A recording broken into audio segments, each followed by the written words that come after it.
Hello everyone. तो कल खेसारी लाल यादव जी और मेघा श्री का एक बहुत ही बेहतरीन पारिवारिक फिल्म को रिलीज़ किया जा रहा है, जिसमें स्टार कास्ट में आपको दिखेंगे खेसारी लाल यादव जी और मेघा श्री जी। और इसमें विलेन के रोल में है अयाज खान जी। जी हाँ, अयाज खान जी है, जिस मूवी का नाम है लाडला टू, जो कि आपको स्क्रीन के ऊपर दिखाई दे रहा है, जो कि वर्ल्ड डिजिटल प्रीमियम हो रहा है।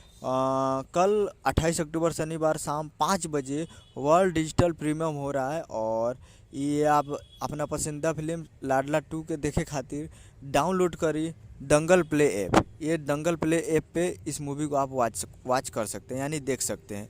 तो दंगल प्ले ऐप के आप डाउनलोड कीजिए और कल शाम को 5 बजे तैयार रहिएगा। दंगल प्ले ऐप पे इस मूवी को रिलीज़ दिखाया जाएगा।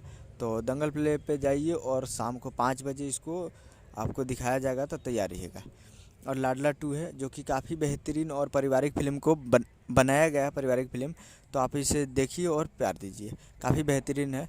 तो यही अपडेट था। उम्मीद कर रहा हूँ कि आपको पसंद आया हो, तो चैनल को सब्सक्राइब, बेल आइकन प्रेस करके कैसे खेसारी लाल यादव जी के लेटेस्ट में लाते रहे। मिलते हैं अगले वीडियो में। जय हिंद, जय भोजपुरी।